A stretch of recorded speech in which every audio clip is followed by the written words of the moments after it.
Ya Allah, kita jemput Al-Fadhil Ustaz untuk menyampaikan kuliah pada pagi ini. Falyatafaddal mashkura.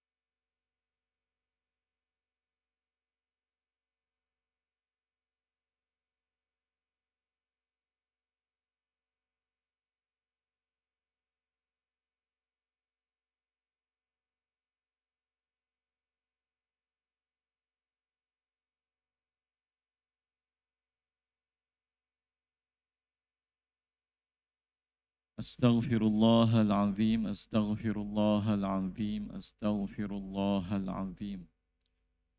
Alladzi la ilaha illa huwal hayyul qayyum wa atubu ilaih. Assalamualaikum warahmatullahi taala wabarakatuh. Bismillahirrahmanirrahim. Alhamdulillahi rabbil alamin. Allahumma salli ala sayyidina Muhammad عبدك ورسولك النبي الأمي النور المعصوم وعلى آله وصحبه وبارك وسلم كلما ذكرك وذكره الذاكرون وكلما غفل عن ذكرك وذكره الغافلون اللهم علمنا ما ينفعنا وانفعنا بما علمتنا وزدنا علما وارزقنا فهما وفقهنا في الدين waj'alna min ibadikal mukhlasin al-mukhlisin amma ba'd. Tuan-tuan dan puan-puan yang dimuliakan oleh Allah Subhanahu wa taala, maka seperti biasa pada pagi yang berbahagia ini, sebelum kita memulakan pengajian kita pada pagi ini, marilah kita sama-sama baca umul kitab dan juga 10 ayat pertama daripada surah Al-Kahfi. Dengan niat pertama sekali, semoga Allah Subhanahu Wa Taala mengurniakan kita akidah yang benar, niat yang benar, ilmu yang benar, amal yang benar, adab yang benar, akhlak yang benar, taubat yang benar, cinta yang benar, guru yang benar, sahabat yang benar, serta jalan agama yang benar.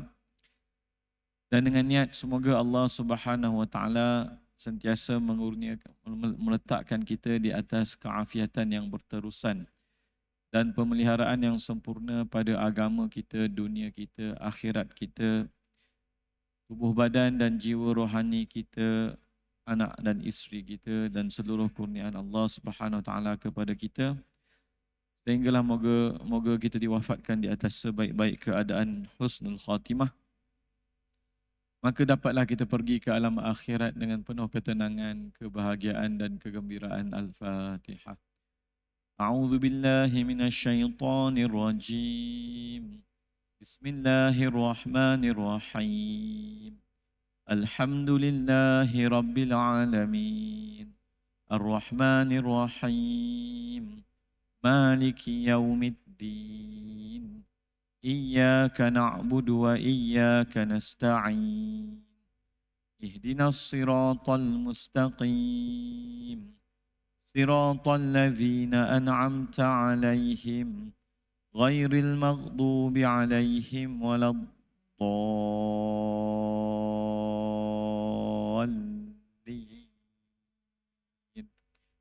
آمين. بسم الله الرحمن الرحيم الحمد لله الذي أنزل على عبده الكتاب ولم يجعل له عوجا قيما لينذر بأسا شديدا من لدنه ويبشر المؤمنين الذين يعملون الصالحات أن لهم أجرا حسنا ماكثين فيه أبدا وينذر الذين قالوا اتخذ الله ولدا ما لهم به من علم ولا لآبائهم kaburat kalimatan takhruju min afwahihim in yaquluna illa kadhiba فلعلك باخع نفسك على آثارهم إن لم يؤمنوا بهذا الحديث أسفا إنا جعلنا ما على الأرض زينة لها لنبلوهم أيهم أحسن عملا وإنا لجاعلون ما عليها صعيدا جرزا أم حسبت أن أصحاب الكهف والرقيم كانوا من آياتنا عجبا إذ أوى الفتية إلى الكهف فقالوا ربنا آتنا من لدنك رحمة وهيئ لنا من أمرنا رشدا صدق الله العظيم وقال النبي صلى الله عليه وسلم من يريد الله به خيرا يفقه في الدين اللهم فقهنا في الدين وعلمنا التأويل.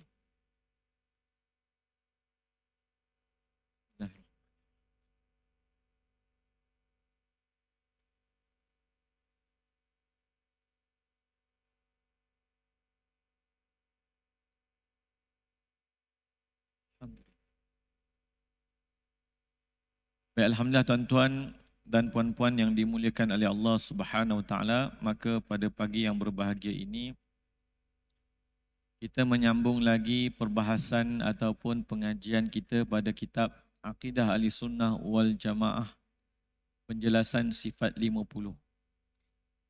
20 yang mustahil, yang wajib, 20 yang mustahil, 1 yang harus bagi Allah, 41. 4 yang wajib, 4 yang mustahil, 1 yang harus bagi para rasul alaihimussalatu wassalam, 9, 41 campur 9, 50. Jadi itu dikenali sebagai sifat 50 ataupun sifat 20 ataupun sifat 13, tak ada masalah.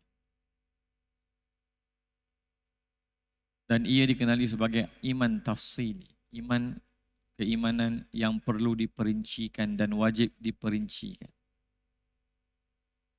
Baik tuan-tuan dan puan-puan yang dimuliakan oleh Allah Subhanahu Wa Taala, kita telah pun masuk pada bab sifat iradah, iaitu sifat yang ke-8. Di antara sifat-sifat ma'ani ataupun yang kita kata di antara sifat-sifat kesempurnaan. Dan kita dah terangkan kenapa sifat ini dipanggil sifat ma'ani, sebab kita berbeza dengan golongan mujassimah. Dan kita juga berbeza dengan golongan Mu'tazilah ataupun Jahmiyah atau Mu'attilah. Kalau golongan Mujassimah, mereka ada menetapkan sifat yang dipanggil sebagai sifatul a'yan. Sifat-sifat ain. Iaitu sifat yang boleh berdiri dengan sendirinya seperti mata, muka, tangan, kaki, jari, betis.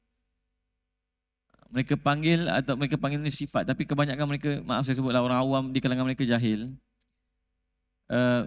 Di kalangan sebahagian mereka dipanggil sifatul a'yan. Ramai yang tak tahu perkara ini tentang usul mujassimah, tentang asas-asas akidah mujassimah. Kita ahli sunnah wal jamaah menetapkan sifat bagi Allah, tetapi sifat itu kita panggil sifatul ma'ani, iaitu sifat yang wujud pada zat Allah.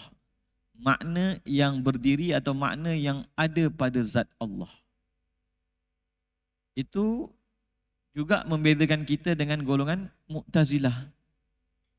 Golongan Mu'tazilah kata, kalau kami menetapkan sifat, maka zat itu berbilang-bilang. Ataupun perkara qadim itu berbilang-bilang. Ada zat, ada sifat 1, 2, 3, 4, 5. Jadi, dia kata kalau kita kata Allah mempunyai sifat, bermakna perkara yang qadim itu berbilang-bilang. Maka ulama' dah jawab namanya sifatul ma'ani. Bila nama sifatul ma'ani, maka ia tidak menyebabkan berbilang-bilang pada zat. Sebab ia wujud pada zat. Jadi istilah yang ulama' kita guna ni, sifatul ma'ani, menolak i'tiqad golongan Mu'tazilah yang menyatakan kalau kita tetapkan sifat Allah tu, zat Allah tu perkara qadim itu berbilang-bilang. Tak. Kita kata dia tidak menyebabkan i'tiqad berbilang-bilang pada zat kerana ia wujud pada zat. Yang kita dah bincang dulu, la hiya huwa wa la hiya ghairuhu, saya tak nak masuk balik. Tapi ya, orang awam tak wajib belajar sampai ke tahap itu. Cuma kalau berlaku syubhat, maka wajib belajar untuk hilangkan syubhat. Dan kita bukan macam golongan Wahabi ataupun macam golongan Mujassimah ataupun golongan-golongan Musyabbihah. Mereka ada sifat yang dipanggil sifatul a'yan, yang bersifat keanggotaan. Cuma dia kata kita tak tahu macam mana rupa sifat-sifat tersebut. Dia panggil sifat padahal alat. Jadi dia kata Allah ada tangan, manusia ada tangan, macam gajah ada tangan, semut ada tangan. Saya belajar dengan dia orang dulu. Macam itulah. Jadi mereka menetapkan sifat keanggotaan. Cuma mereka kata tak tahu macam mana. Itu akidah Mujassimah. Sama ada kamu kata macam tangan kita, itu soreh, wal'iyazubillah. Dan ataupun kamu kata tak tahu macam mana, itu pun Mujassimah juga. Menetapkan sifat dengan erti kata keanggotaan, syirik. Apa kita panggil? Mujassimah, tajsim. Mujassimah. Cuma dia orang kata, walaupun kami menetapkan sifat keanggotaan, tapi tidak menyebabkan Allah itu berjuzuk-juzuk. Pandailah. Itu yang dipanggil i'tiqad sebegini menyebabkan tanaqudat, pertentangan dalam akliyah, dalam akal. Akidah yang tak betul. Menyusahkan. Jadi sebab itu tuan-tuan yang dimuliakan oleh Allah Subhanahu Wa Taala, ulama kita memang dah cermat, sangat hebat, sangat. Allahu Akbar. Maka dinamakan sifatul ma'ani. Dan kita dah tengok dah. Dimulakan dengan sifat qudrat, iradat, ilmu, hayah. Ini 4. Yang terutama 3 ni. Qudrat, iradat, ilmu. Qudrat, iradat, ilmu. Di sini kita kena betul-betul faham ta'alluqnya. Kita dah tengok yang dulu. Berkenaan dengan sifat qudrat. Sifat qudrat, ta'alluqnya ataupun kita panggil skopnya ataupun subjeknya adalah perkara mungkin. Jadi jangan kaitkan sifat Allah dengan perkara mustahil seperti mencipta anak, mencipta isteri ataupun mencipta Tuhan satu lagi ataupun bertukar menjadi manusia ataupun duduk atas belakang nyamuk. Dia kata kalau Allah duduk atas arasy yang besar tu, Allah nak duduk atas belakang nyamuk pun boleh. Ini semua akidah melingkup, tuan-tuan. Ada muncul golongan-golongan batiniyah yang kata Allah tu Muhammad. Allah tu namanya, Muhammad tu dirinya. Inilah bahasa-bahasa macam tu, itu semua menyesatkan. Itu semua menyesatkan. Itu bukan ahli sufi, sikit pun bukan ahli sufi, tuan-tuan. Itu golongan batiniyah yang mengatakan Tuhan menyerupai Muhammad, Nabi Muhammad SAW. Itu sesat habis, kufur. Tak ada kaitan pun dengan sufi tu, tak ada kaitan pun. Walaupun bahasa-bahasanya macam, kononnya macam sufi, tak ada, tuan-tuan. Pakai serban, spek mata hitam, bercakap. Allah itu namanya. Muhammad itu dirinya. Maka tak boleh dipisahkan antara Allah dan Muhammad. Oh, sedap bunyi. Tapi itu kalam kufur. Sebab apa, tuan-tuan? Maha suci Allah daripada bersifat dengan sifat makhluk. Maka mustahil bagi Allah bertukar menjadi makhluk. Jadi, kita yang faham tentang hakikat ini, maka bila Dajjal mendakwa dirinya sebagai Tuhan, kita akan tolak.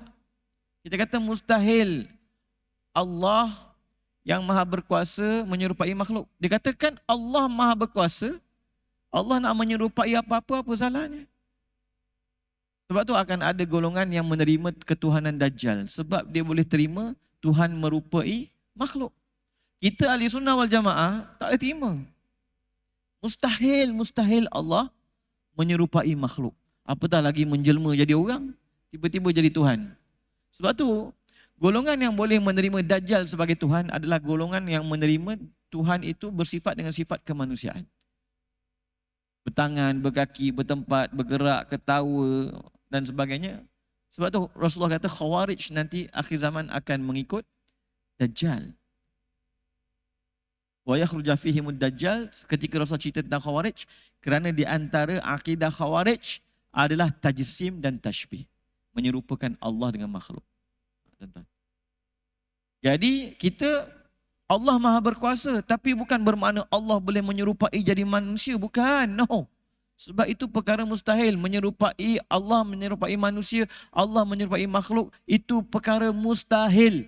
Tidak tertakluk pada sifat kudrat Allah. Sifat kudrat Allah tidak berlaku, skop dia tidak pada perkara-perkara mustahil. Allah tak mencipta tak mencipta isteri, tak mencipta anak baginya, tak menjelma jadi manusia, tidak. Jangan.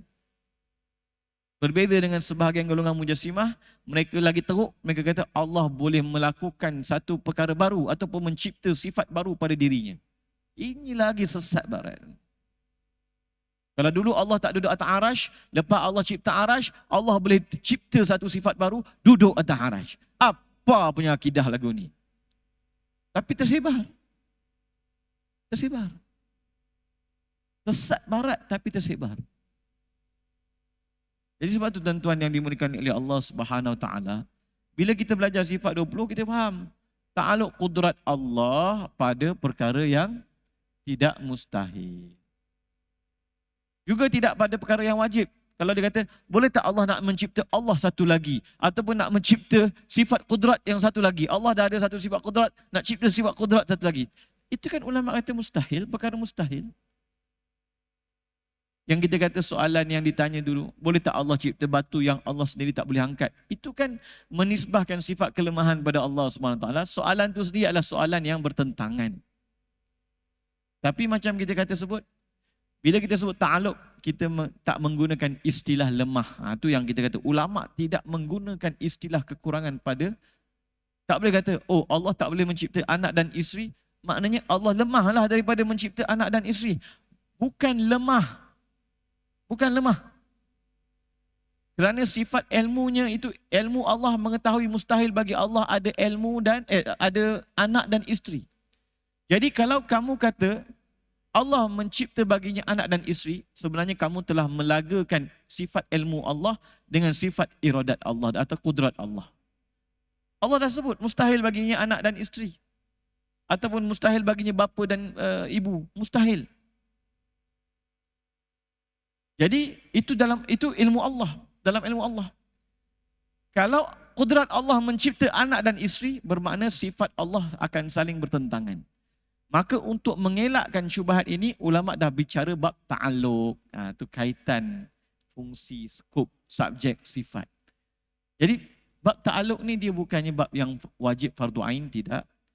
Tapi guru kita sebut juga sebab apa? Sebab nak menghilangkan syubhat.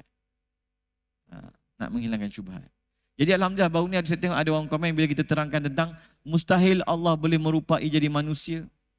Dia kata, oh alhamdulillah baru saya faham. Ingat bila Allah Maha berkuasa, maknanya apa salahnya? Wal-iyazubillah. Dia tak faham tentang ta'aluk sih. Jadi sebab itulah tuan-tuan yang dimuliakan oleh Allah, hati-hati dengan syubhat-syubhat yang ada zaman sekarang ni. Ulama dah jawab. Tugas kita hanya belajar dan pilih guru betul-betul.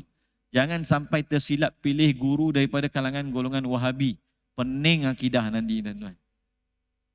Pening akidah nanti. Bertangan, berkaki, bertempat, apa semua. Pening nanti. Moga Allah pelihara. Baik. Maka kita dah masuk pada sifat kehendak. Allah itu berkehendak. Maknanya Allah itu tidak dipaksa. Dan segala-gala yang ada wujud, sama ada baik dan buruk, itu semuanya dengan kehendak Allah. Mustahil ada perkara yang wujud tanpa kehendak Allah. Di sini syubhat sedikit berlaku.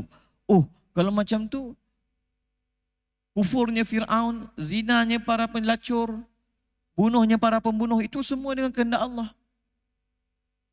Maka muncullah golongan-golongan tertentu yang cuba menafikan. Kita kata kita kena fahamkan, ada perkara yang Allah berkehendak, tetapi Allah tidak perintahkan dan redha. Seperti kekufuran Fir'aun. Allah berkehendak dengan kekufuran Fir'aun. Sebab tu Fir'aun kufur. Tapi tak bermakna Allah memerintahkan kekufuran dan Allah redha dengan kekufuran. Kan ulama kita dah terangkan perkara ni sebelum ini tentang 4 perkara. Ada yang diperintahkan tidak redha. Seperti ada yang dikehendaki tapi tak diperintahkan dan tak redha. Seperti kekufuran Firaun. Ada yang tidak dikehendaki dan tidak diperintahkan dan tidak redha. Seperti kekufuran Sayyidina Abu Bakar radhiyallahu anhu. Allah tak berkehendak. Allah jadikan dia orang beriman. Kita terangkan dulu perkara ni, 4 perkara ni. Baik. Jadi sebenarnya akidah ni memang basic. Akidah ni asasnya mudah. Tetapi bila berlaku syubhat, itu yang kita kata, bila berlaku syubhat, maka syubhat ini perlu dihilangkan. Kalau dia bersarang macam kita sebut. Ada orang tengok YouTube Wahabi kata Tuhan bertempat. Terus dah masuk dekat hati dia tu. Sepatutnya ketika nak masuk tu kita tolak. Allah Maha Suci daripada menyerupai makhluk. Bertempat itu sifat makhluk. Tempat itu makhluk. Allah tak bersifat dengan sifat makhluk. Allah tak berhajat dengan makhluk. So, syubhat Allah bertempat tu kita awal-awal lagi dah tolak. Tapi kalau tak ada ilmu, Tuhan bertempat. Dalilnya gini. Tempat pula kat arasy, kat langit, turun naik, bergerak, berpindah, luar alam. Orang yang mendengar tu tak ada ilmu nak menolak syubhat tu. Pada waktu tu yang kita kata risau, jadi penyakit. Sebab tu bila zaman ada syubhat, ulama kita menyusun perbahasan ini sehingga bukan sahaja meletakkan asas akidah, tetapi menolak syubhat-syubhat yang boleh merosakkan asas akidah. Sebab tu penting sangat belajar, tuan-tuan yang dimuliakan oleh Allah Subhanahu Wa Taala. Baik. Maka ulama kata, di antara sifat yang guru kita kata, di antara sifat yang wajib bagi Allah adalah sifat iradah, iaitu maha berkehendak. Dengan kudrat Allah, kita mengetahui sekian banyak makhluk yang Allah ciptakan. Jadi, ini semua tuan-tuan antara dalil aklinya adalah alam. Kita tengok alam ni dah ada. Memang yang menciptakan alam ni maha sempurna, maha berkuasa. Kemudian kita tengok alam ni, ada orang kulit putih, ada orang kulit hitam, ada orang cantik, ada orang tak berapa cantik. Ada orang sihat, ada orang sakit, ada orang besar, ada orang kecil. Jadi, kenapa kepelbagaian ni boleh berlaku? Dari sudut hukum adat saintisnya adalah perbahasan dia. Ini nak cerita hukum tauhid, hukum hakikat, hukum ketuhanan. Macam mana nak faham tentang apa kita panggil perbezaan yang berlaku pada alam ni dengan ketuhanan? Maknanya Allah yang menentukan dan berkehendak perbezaan ni berlaku. Jelas kita tak mencipta diri kita. Kita pun tak pilih kulit kita macam ni. Kita bangsa Melayu, kita tak pilih. Siapa yang pilih dan tentukan untuk kita? Dan yang tentukan tu pasti yang maha berkuasa, yang maha berkehendak. Bukan dipaksa. Bukan kita paksa Allah jadikan kita daripada kalangan orang Melayu, tak ada. Itu kehendak Allah semata-mata. Tetapi makhluk tersebut memiliki sifat yang berbeza-beza. Ada yang tinggi, ada yang pendek. Ada yang cerdas, ada yang bodoh. Ada yang kaya, ada yang miskin. Ada yang hitam, ada yang putih dan lain sebagainya. Ini maksudnya apa? Maksudnya kita melihat alam ini dan kita menjadikannya sebagai bukti sifat-sifat kesempurnaan Allah. Itu maksudnya. Bukan maknanya nak kena cari dalil yang kena susah-susah, tak ada. Hatta tuan-tuan pun tahu kan kisah Nabi Ibrahim dalam Al-Quran. Nak minta supaya Allah tunjukkan bagaimana Allah menghidupkan yang mati. Maka diperintahkan ambil 4 ekor burung letak pada 4 bukit. Kemudian panggil. Lalu burung-burung tu pun datang. Ulama bahas tentang perkara ni. Nabi Ibrahim nak tengok tanda-tanda kekuasaan Allah pada alam ni kan. Alam itu sebagai tanda kekuasaan Allah. Bahkan ulama kata Allah boleh tunjukkan burung tu mati, tapi Allah memerintahkan supaya Nabi Ibrahim berusaha. Kena ada usaha. Bukan senang nak cari 4 ekor burung, letak 4 bukit. Bukan letak kat depan tu 4 bukit. Supaya kita berusaha. Tuan-tuan.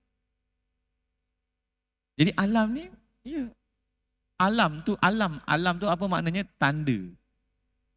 Tanda bagi adanya pencipta yang maha sempurna, yang maha berkuasa, yang maha berilmu, yang maha berkehendak tanpa dipaksa. Jadi itu yang kita kata alam ni sebagai dalil. Dalil akli. Kita melihat dan kita mengambil kefahaman. Pertanyaannya, siapa yang memberi sifat yang berbeza-beza tersebut? Muka surat 115. Pada semua yang ada di jagat raya ini. Jelasnya mereka tidak memberikan sendiri sifat-sifat tersebut kepada dirinya. Macam kita dah terangkan, bukan kita yang tentukan kita Melayu, putih, tinggi, pendek, bukan. Tapi dari segi saintis, dia kata, oh ini semua ada DNA. Itu kita hukum sebab musabab sahaja. Hakikatnya Allah. DNA itu pun makhluk. Mereka juga tidak akan mampu memberikan sifat-sifat tersebut kepada dirinya. Bererti ada iradah. Ada kehendak. Siapa yang berkehendak itu pastinya Allah. Kehendak yang menentukan mereka dengan sifat-sifat masing-masing dan itu adalah iradah dan kehendak Allah. Itu kalau kita lihat dari segi ketentuan. Dari segi amalan, ada orang buat baik, ada orang boleh sembahyang sampai 100 rakaat, ada orang sampai wiridnya begini, puasanya begini, ada orang maksiatnya begini. Ini semua makhluk. Ini semua makhluk. Ini semua alam. Jadi kalau pada perbuatan bukan manusia, tak ada hukum syarak. Apa hukum botol ni berwarna lutsina? Jangan tanya tuan-tuan. Apa hukum kucing makan daging babi? Jangan tanya sebab kucing bukan mukallaf. Jadi ia ketentuan pada perkara-perkara yang tidak termasuk dalam perintah syarak, tapi ada juga perkara-perkara yang makhluk yang masuk dalam perintah syarak. Ini yang kita kata perbuatan soleh dan perbuatan baik. Itu pun makhluk Allah. Jadi kita kena faham satu perkara. Seperti mana yang Rasulullah sebut, kalau Allah cipta dan Allah masukkan semua penduduk langit dan bumi dalam neraka, maka Allah tak berlaku zalim. Apa maksud hadis tu? Hadis tu bukan nak tunjuk kepada kezaliman Allah, bukan. Tapi hadis tu nak menunjuk kepada hak mutlak Allah. Hak mutlak Allah pada apa yang dilakukan, pada apa yang dia kehendaki. Malam tadi saya ada mengajar di satu tempat, dia kata, Ustaz, ada satu orang ni, cerita pasal Wahabi lah tuan-tuan. Dia kata dia iktikad, dia kata orang-orang kafir nanti masuk dalam neraka, nanti neraka tu akan binasa, maknanya tak kekal lah. Dia kata memang itu salah satu pandangan yang diriwayatkan daripada Ibn Taymiyah. Memang betul pun. Sebab tu memang ada sebahagian Wahabi berpandangan neraka tak kekal. Lepas tu, pandangan mereka adalah kerana kalau Allah kekalkan orang kafir diazab dalam neraka selama-lamanya, Allah zalim. Ini kata orang jahil dengan Allah. Orang yang jahil tentang Allah. Maha suci Allah daripada kezaliman. Maka Allah memasukkan seseorang itu dalam api neraka dengan keadilannya. Allah memasukkan seseorang itu dalam syurga dengan rahmatnya. Kedua-duanya Allah berhak melakukannya. Segala yang berlaku yang ditentukan oleh Allah, Allah berhak. Kehendak Allah itu kehendak yang mutlak. Allah tak nak jadikan seseorang itu kufur sepanjang hidupnya. Akhir hayat dia masuk Islam. Hak Allah. Allah nak jadikan satu orang itu Islam sepanjang hidupnya. Nak mati kufur. Hak Allah. Orang yang soleh jatuh sakit. Hak Allah. Ahli maksiat kaya raya. Hak Allah.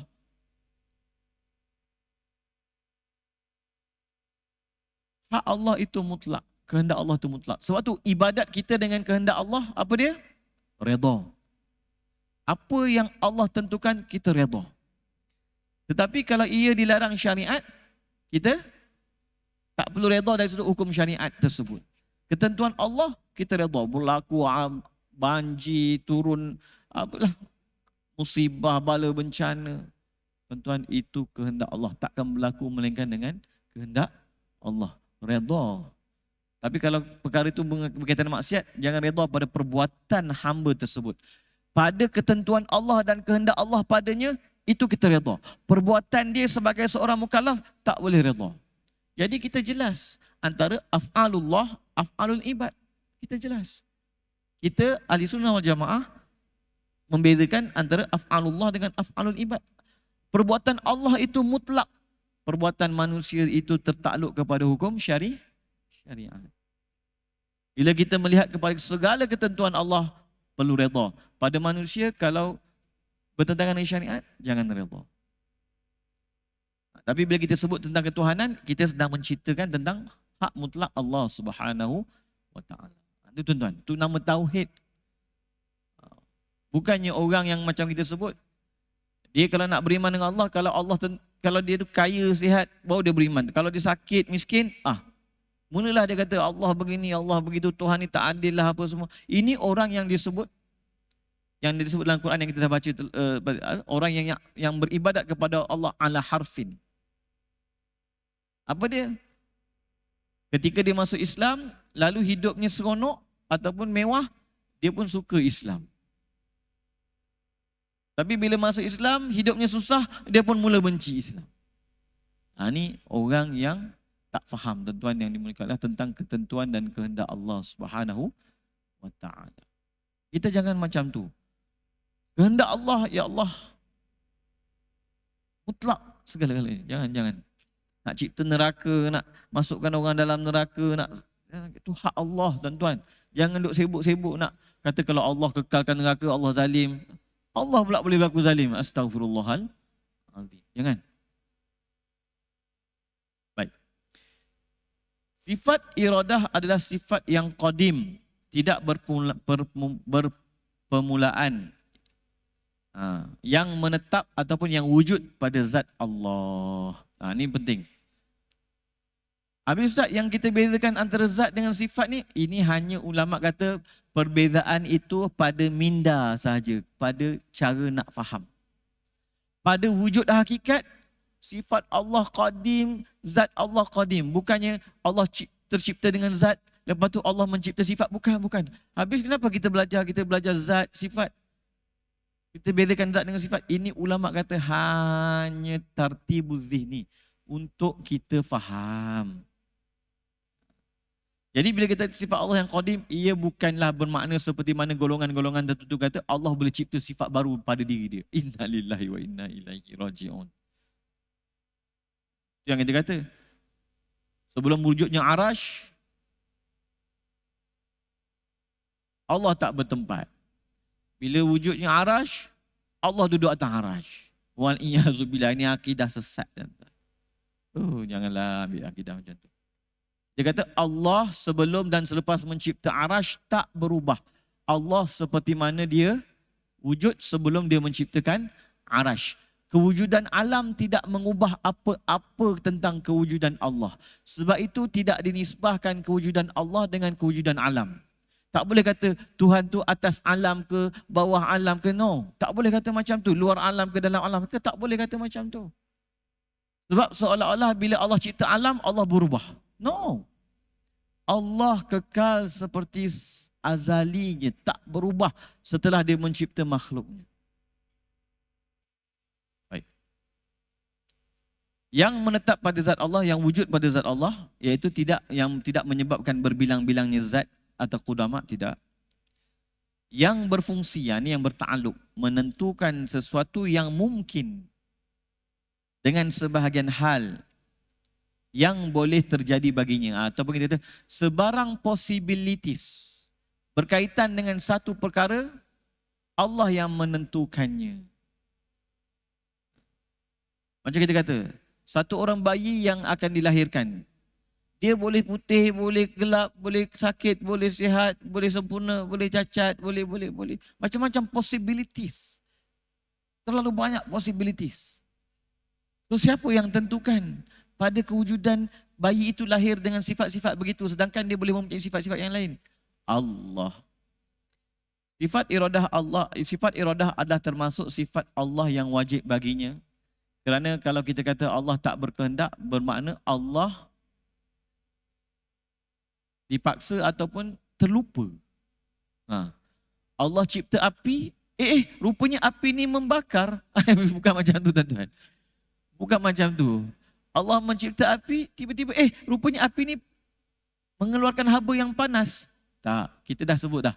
Api pun Allah cipta, membakar pun Allah cipta, mengeluarkan haba pun Allah cipta. Bukan api yang mencipta kebakaran, bukan api yang mencipta haba, bukan. Segala-galanya cipta. Allah yang cipta. Habis, depan mata kita itu dia panggil hukum adat, hukum sunatullah, hukum sebab musabab. Allah boleh cipta terbakar tanpa api, Allah boleh cipta haba tanpa api. Allah boleh cipta api yang tak ada haba dan tak membakar. Boleh. Sebab kisah Nabi Ibrahim AS dalam Al-Quran. Jadi semua ulama ambil semua dalam Al-Quran. Baik. Sebagai bukti adanya sifat iradah adalah adanya sifat-sifat yang berbeza pada semua hal yang ada. Padahal sifat-sifat tersebut bukan satu yang wajib, akan tetapi suatu yang mungkin ataupun suatu yang mungkin. Itulah saya kata, dalilnya apa? Dalilnya alam ini, setiap kejadian boleh ada berbagai-bagai kebarangkalian. Tapi bagaimanakah sesuatu kriteria itu tertentu sedangkan tak ditentukan oleh yang macam kita pun tak tentukan sifat diri kita. Maka pasti ada yang menentukannya, Allah. Sedangkan dalil bahawa Allah memiliki sifat iradah adalah seandainya, ni kita kata dalil akli ijmali. Guru kita mulakan dengan dalil akli ijmali. Antara dalil Allah memiliki sifat iradah adalah seandainya Allah tidak beriradah ataupun berkehendak mewujudkan atau meniadakan alam jagat raya ini, bererti Allah terpaksa mewujudkan ataupun mentiadakannya. Jadi kita dah tengok alam ni wujud. Kalau Allah tak berkehendak, sama ada Allah terpaksa ataupun benda tu berlaku secara tak sengaja. Ataupun kalau golongan falsafah kata benda tu berlaku secara tabiat ataupun illah. Dia bukan berlaku dengan kehendak Allah. Contohnya kita kata tabiat api membakar. Jadi membakar tu bukan berlaku dengan kehendak Allah, tapi berlaku dengan tabiat api. Siapa yang kata begini? Kufur. Kufur. Ataupun macam kita sebut, saya gerakkan jam ni. Yang bergerak ni tangan saya. Tapi tangan saya menjadi illah bagi jam ni pun bergerak. Jadi kalau kita kata Allah hanya berkehendak menggerakkan tangan saya, tapi Allah tak berkehendak menggerakkan jam. Jam bergerak sebab Allah menggerakkan tangan saya. Ini pun tak betul, itu dia panggil illah. Jadi segala-gala dekat atas muka bumi ni secara hakikatnya tidak berlaku kerana tabiat, tidak berlaku kerana illah. Semuanya kehendak Allah Subhanahu Wa Taala. Habis yang berlaku ni, ini semua dia panggil hukum sunnatullah. Sama ada tabiat ke, sama ada ilah ke, berbeza dengan ahli falsafah. Ahli falsafah mewajibkan, kalau bergeraknya tangan, mesti jam ni mesti bergerak. Kita kata tak. Kehendak Allah, kalau Allah nak gerakkan tangan tanpa jam bergerak, boleh, tak ada masalah. Itu mungkin. Orang saintis kata, orang falsafah kata, kalau ada api mesti membakar. Kita kata tak. Hakikat i'tiqad kita, Allah boleh cipta api tanpa membakar. Allah boleh mencipta membakar tanpa api. Tak ada masalah. Semuanya dengan kehendak Allah. Bukannya Allah terlupa atau tak sengaja. Allah cipta api, tak sengaja terbakar. Bukan. Nak ulang supaya kita faham, tuan-tuan. Sebab ketika falsafah, sebab tu kita katakan, dengan kefahaman hukum akal yang betul, dan akidah yang betul, sains tidak bertentangan dengan akidah. Sebab tu kita kena faham hukum adat, hukum akal. Supaya kita faham, kita tak termasuk seperti mana golongan barat dulu, ketika berlaku pertentangan antara agama dengan sains, mereka akhirnya terpaksa menolak agama, mereka pisahkan apa kita panggil ilmu daripada kerangka agama. Agama ni hanya kerangka individu, sekular. Untuk sekular, valueless, tak ada agama. Kita tak, kita bukan macam tu.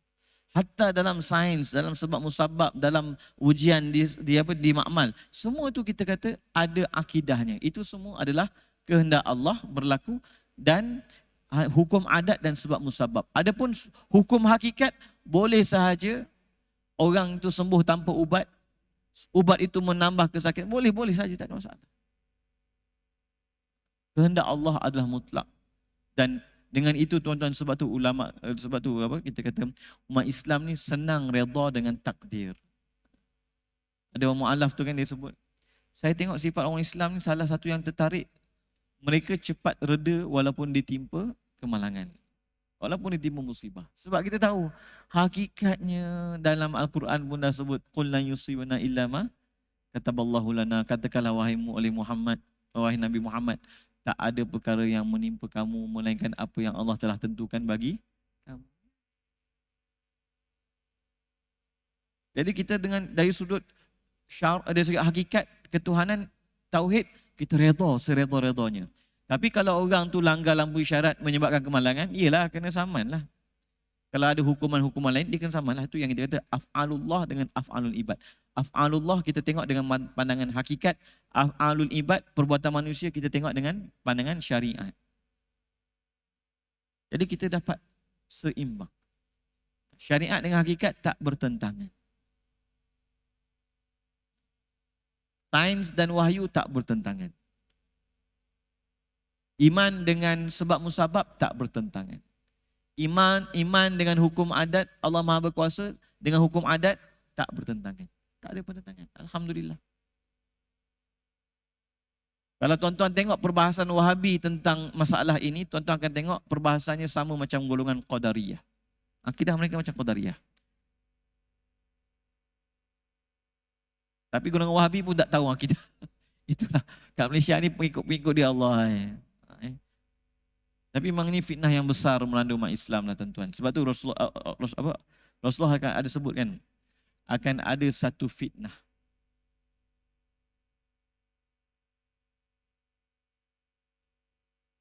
Yang mana paginya boleh beriman, petanya boleh kufur, melainkan orang yang Allah hidupkannya dengan ilmu.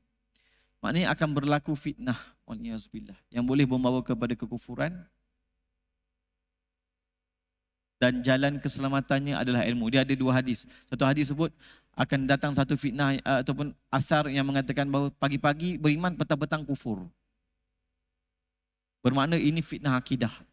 Bila petang beriman, pagi kufur, pagi beriman, petang kufur, ini menunjukkan bahawa fitnah ini fitnah akidah. Dan dalam hadis yang lain, ada satu fitnah yang akan datang, yang mana tidak ada yang selamat melainkan orang yang Allah hidupkan dia dengan ilmu. Maka jalan keluar fitnah menuntut ilmu. Sebab tu kita selalu tekan, bila zaman fitnah berlaku seperti zaman ini, kita boleh tengok. Kita nak perjuangkan ahli sunnah wal jamaah pun macam-macam tentangan ada, daripada Wahabi, ada liberal, ada sekular, ada. Kita nampak dah RUU ni yang menentangnya, RUU Mufti Wilayah ni yang menentangnya Wahabi, liberal, sekular. Kita kalau kita guna akal dan adab kita, kita nampak dah. Siap. Ada masalah lah yang tak, maksudnya RUU ni RUU yang baik lah. Ahli sunnah wal jamaah sampaikan golongan liberal dan Wahabi, kedua-duanya tak kepanasan dengan definisi ahli sunnah wal jamaah yang ada dalam perkara ini. Dan kita berada dalam fitnah, sampaikan ahli sunnah wal jamaah, kebenaran pun ada orang tak kenal lagi. Maaf, dah berusia tak kenal lagi apa itu kebenaran dalam akidah. Maka sebab tu kita kata dalam zaman fitnah ini, jalan keselamatannya tuntutlah ilmu. Menuntut ilmu fardu ain. Fiqahnya, akidahnya, tasawufnya, menggunakan kitab muktabar, ulama muktabar. Jangan ambil kitab-kitab yang tak senonoh ni. Zaman sekarang ada orang buat keluar kitab. Akidah Imam Syafi'i, akidah Imam Pak Mazhab. Kitab tu tak dikenali pun oleh ulama-ulama kita terdahulu. Tak diguna pakai pun oleh ulama-ulama kita terdahulu. Maka something fishy lah. Benda yang tak dikenali ulama dulu, tiba-tiba kata akidah Imam Syafi'i. Sebab tu belajar kitab muktabar, belajar daripada kitab-kitab yang masyhur. Bila kitab-kitab yang masyhur, matan dia tu, lafaz dia telah tersebar dan diketahui. Jadi tak boleh nak dieksploitasi dan manipulasi. Sebab lafaznya tu dah tersebar. Kitab yang tak tersebar, apatah lagi pada zaman-zaman terdahulu, tiba-tiba muncul akidah Imam Syafi'i. Jangan. Jelas itu menunjukkan bahawa itu adalah tahrif, satu penipuan, satu pemalsuan. Kalau itu kitab yang betul, ulama dah bawa daripada zaman Imam Syafi'i sampai hari kita hari ini. Tiba-tiba dah ribuan tahun tak pernah dengar.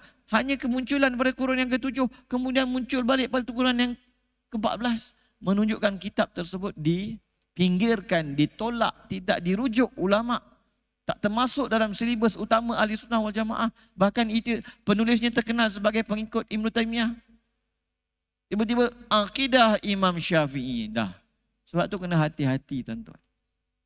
Zaman-zaman fitnah ni kena hati-hati. Ambil ilmu daripada sumbernya yang diyakini dan muktabar. Jangan mudah-mudah aja. Asal orang kata akidah Imam Syafi'i, Tuhan bertempat, Tuhan bersemayam, Tuhan bertangan, Tuhan bermata. Oh ni akidah Imam Syafi'i. La haula wa la quwata illa billahil aliyyil azim. Bukan begitulah tuan-tuan. Baik. Sebab tu, saya baru ni dalam forum pun saya sebut. Satu ciri yang disepakati oleh semua ajaran sesat. Satu ciri yang dipunyai dan dimiliki oleh semua ajaran sesat atas muka bumi ini adalah tidak mengikut para ulama muktabar. Itu kaedah dia.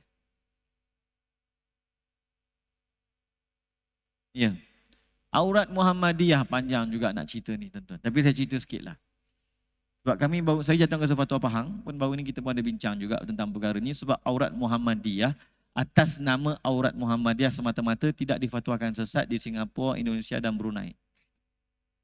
Sebab tu mufti kita terangkan bahawa di Malaysia ni oleh kerana aurat Muhammadiyah ini dikaitkan dengan ketaksuban kepada Syekh Suhaimi dan juga kepada Asy'ari Muhammad.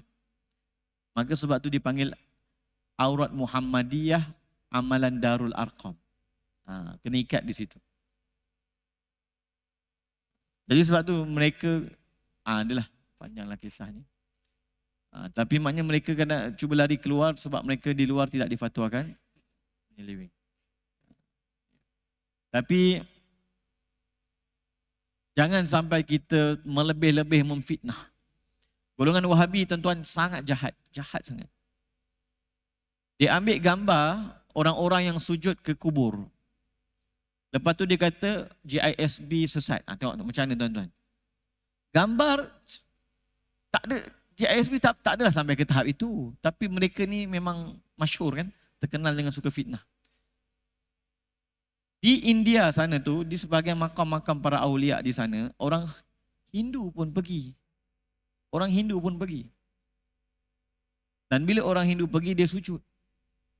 Golongan Wahabi ambil gambar-gambar macam ni, ni amalan orang sufi, penipu betul. Lepas tu bila dia sebut tentang GISB, walaupun kita kata kita menolak GISB dan menyeleweng dan sesat, tapi kita jangan sampai memfitnah benda yang dia tak buat. Janganlah buat sampai fitnah sampai benda yang tak buat. Kita berlaku adil dan kita tidak boleh sampai ke tahap fitnah pada perkara yang tak mencapai tahap yang diyakini. Jangan. Tak begitu. Golongan ni memang tak takut. Golongan ni semua benda dia fitnah. Dia ambil ni video Dr. Aiman Al-Akiti, dia letak video lain bunyi buruk. Dia memang macam tu, perangai macam tu. Mujassimah terkenal dengan suka memfitnah. Dan saya tutuplah dengan ni tuan-tuan. Faedah sedikitlah tuan-tuan. Golongan Khawarij, Rasulullah kata kilabun nar. Golongan Khawarij ni, dan Wahabi di antara golongan Khawarij. Bahkan kemuncak Khawarij. Dan kita pun tahu, Khawarij ni Rasulullah kata kilabun nar. Ni persoalan yang lama bermain ketika saya mengkaji golongan Khawarij dan kita menghimpunkan hadis-hadis. Kisah yang masyhur tuan-tuan yang diriwayatkan daripada Abu Sa'id Al-Khudri, dan hadis ni hadis yang sahih. Pada zaman Bani Umayyah, ada satu kumpulan Khawarij yang sangat keras dan sangat syadid. Namanya Azariqah. Mereka berperang dengan Bani Umayyah. Tetapi bila kerajaan Bani Umayyah berperang dengan mereka, maka kerajaan Bani Umayyah penggal kepala mereka. Penggal. Setelah kepala mereka dipenggal, dicacakkan di tangga-tangga Masjid Umawi di Damsyik. Saya dah pergi dah masjid tu, Alhamdulillah. Jadi kalau kita orang awam zaman tu, kita ingatkan mestilah Allah kesiannya lah mereka ni memberontak terhadap kerajaan, kafirkan kerajaan, kepala kena penggal, pacak di masjid-masjid Umawi. Tetapi seorang sahabat Rasulullah sallallahu alaihi wasallam, Abu Sa'id Al-Khudri radhiyallahu taala anhu, dia lalu di tepi kepala-kepala Khawarij ni dan dia kata apa? Kilabun nar, kilabun nar, kilabun nar. Anjing-anjing neraka, anjing-anjing neraka, anjing-anjing neraka. Jadi orang tabi'in macam inilah terkejutlah. Bagi mereka kerajaan pun zalim pada waktu tu. Jadi dia kata, wahai Abu Sa'id, engkau kata mereka-mereka ni anjing-anjing neraka ni, engkau kata dengan pandangan engkau ke engkau dengar daripada Rasulullah sallallahu alaihi wasallam? Maka Abu Sa'id Al-Khudri radhiyallahu taala anhu kata, kalau aku tak dengar sekali, 2 kali, 3 kali, 4 kali, sampai 7 kali. Kalau aku tak dengar Rasulullah kata Khawarij tu anjing-anjing neraka, aku takkan sebut, kata dia. Maknanya Rasulullah menyebut Khawarij ni anjing-anjing neraka ni banyak kali. Banyak kali, bukan sekali. Banyak kali. Dan kita kena faham, bila Rasulullah buat satu-satu perumpamaan, mesti ada signifikan dia, kita faham. Hebat. Dalam sebagian riwayat lagi ditanya, adakah kilabun nar ni hanya Azariqah atau semua Khawarij? Sebab Khawarij ni 3 ciri dan mengkafirkan orang Islam. Itu ciri pertama. Yang kedua, mentajsimkan dan mentashbihkan Allah. Itu ciri kedua. Yang ketiga, menghina Rasulullah. Ini ciri Khawarij yang utama. Bukan saya sebut, Syekh Abdul Fattah Qudaish Al-Yafi'i, ulama Yaman sebut. Dan dia menghimpunkan 33 ciri golongan Khawarij yang disebut dalam hadis dan asar.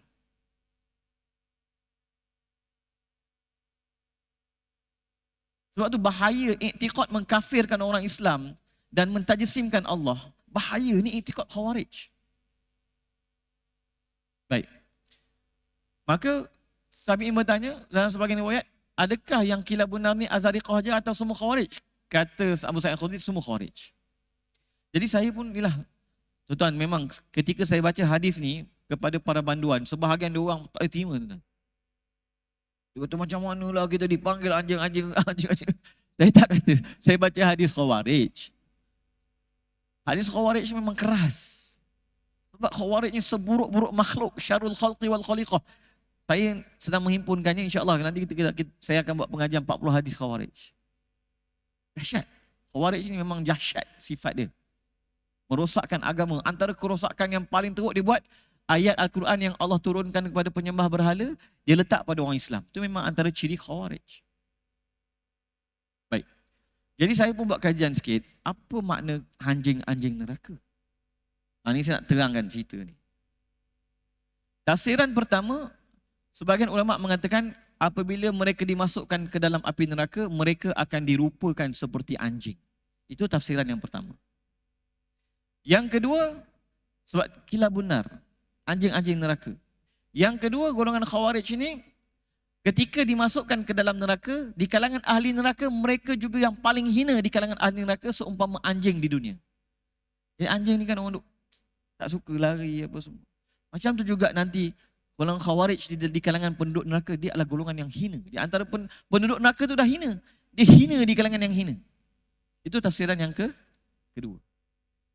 Tafsiran yang ketiga, ni tuan-tuan, kena hati-hati. Kerana mereka suka menyalak. Maksud menyalak ni, kerana mereka suka mencaci, mencela, mengkafirkan, mengejek-ngejek para muslimin. Ni dia tu. Tuan-tuan boleh tengok zikir, isu masalah zikir hu. Dia orang kata zikir hu ni zikir daripada beruk. Dia orang kata ada yang buat who lets the dog out, who kan tu. Pasti ada yang buat sampai tahap tu. Maknanya apa? Maknanya kalau mereka tak bersetuju dengan pandangan yang berbeza, mereka menganjing-anjing, mengejek-ngejek, memburuk-buruk, mencela-cela. Ini perangai Khawarij. Sebab tu kita ahli sunnah wal jamaah, kalau kita berbeza pandangan pun, kita ada had. Kita mesti jaga adab berbeza pandangan. Tak bersetuju, ya tak bersetuju tak apa. Tengok kalau benda tu furuk, kena lapang dada. Kalau perkara usul, hatta perkara usul sekalipun, kita menjaga adab. Bukan mengejek-ngejek, menganjing-anjing, bukan. Ini dia kata hu ni datang daripada nama Tuhan Mesir Purba lah, daripada suara beruk lah, daripada suara anjing lah. Inna lillahi wa inna ilaihi rajiun. Sedangkan ulama kita membahaskan hu ni sebagai nama daripada nama Allah berdasarkan dalil Al-Quran, dalil hadis. Kan Allah sebut qul huwallahu ahad. Kenapa kamu nak menganjing-anjingkan isu ni?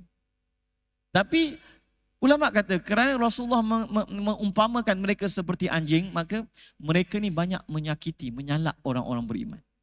Suka menyalak. Berbeza pandangannya, ejek. Berbeza pandangannya, kutuk. Berbeza pandangannya, cela. Dia macam tu perangai dia orang. Tuan-tuan boleh tengok sendiri dekat internet macam mana. Dan saya baru ni berjumpa dengan satu orang, memang dia cerita, saya dijemput ke satu tempat, rumah yang agak terpencil. Pergi, penuh dalam rumah tu dengan laptop dan sebagainya, dan ini adalah pekerjaan cyber trooping. Dia jemput, dia kata saya dijemput untuk bekerja sebagai cyber troopers. Dia sekarang ni bekerja kat Facebook. Dia kata kerjanya belasan ribu gaji sebulan, shift 12 jam. Kita akan tolong naratif orang yang bayar paling banyak. Dia kata cyber trooping Wahabi ni dah banyak dah, dia kata. Ahli sunnah wal jamaah tak ada cyber trooping. Kita bukan jenis menganjing-anjing, tuan. Kita bukan jenis menganjing-anjing. No. Ahli sunnah wal jamaah jaga adab. Kalau tuan-tuan tengok dekat Facebook, diorang punya cara menganjing-anjing. Kita jangan terikut-ikut. Waliyazubillah. Itu ciri kilab, ciri anjing. Sebab tu Rasulullah menamakan dia anjing. Khawarij ni sifat dia sifat anjing. Suka menyalak, suka memburuk-burukkan orang. Jangan, kita jangan. Ini tafsiran ketiga. Kemudian yang keempat, tafsiran saya dengar daripada Syekh Ahli Jumaah adalah kenapa dipanggil kilabun nar? Kerana golongan ini mudaratnya kepada Islam lebih teruk daripada orang kafir. Orang kafir tak boleh nak tafsir Al-Quran pusing-pusing. Tak ada orang nak dengar, tuan-tuan. Betul?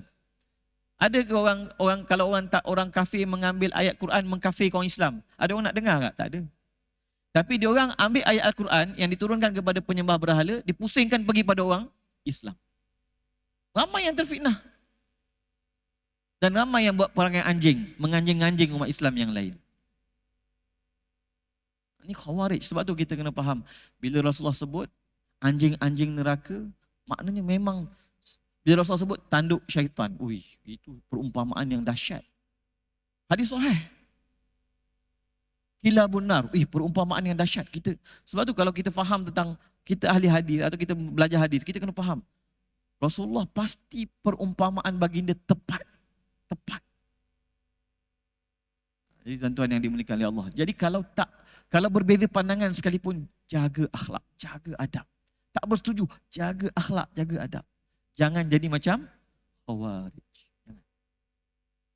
Khawarij bukan sahaja menyalak, dan tak tahu siap bunuh, siap bom, siap apa semua. Itu memang dia orang cara dia orang. Tak heranlah dia orang akan menganjing-anjing, tak heran. Sebab tu bila saya tengok kadang-kadang orang datang menganjing-anjing kita, saya blok je. Tapi memang itu perangai Khawarij. Perangai Khawarij, menganjing-anjing. Moga-moga Allah SWT pelihara kita lah. Sebab itulah tuan-tuan yang dimuliakan Allah, akhir zaman ni hadir majlis ilmu, tuntut ilmu daripada kitab-kitab muktabar, daripada mazhab-mazhab muktabar, akidahnya, fiqahnya, tasawufnya. Moga Allah SWT pelihara kita daripada fitnah yang sangat dahsyat yang melanda. Ajaran sesat ni saya tengok sebenarnya tak boleh nak tersebar luas kecuali dengan media sosial. Dulu benda ni tak tersebar luas pun. Tapi sejak ada media sosial ni, ya Allah, inna lillahi wa inna ilaihi rajiun. Sebab dalam media sosial ni dia ada kawalan, regulation, algoritma, cyber trooping. Kena hati-hati, tuan-tuan. Kena hati-hati. Moga Allah pelihara kita lah. Sebab tu tuan-tuan, jadi kita nak mulakan kelas, kita baca 10 ayat pertama surah Al-Kahfi. Moga Allah pelihara kita. Jangan termasuk dalam fitnah-fitnah yang berat ni, tuan-tuan. Kita tangguhkan dengan tasbih kafarah dan suratul Asr. Subhanallah wa bihamdihi, subhanakallahumma wa bihamdika, asyhadu an la ilaha illa anta, astaghfiruka wa atubu ilaik. Bismillahirrahmanirrahim. Wal 'asri innal insana lafi khusr illa alladhina amanu wa 'amilus solihat wa tawasaw bil haqqi wa tawasaw bis sabr. Assalamualaikum warahmatullahi taala wabarakatuh.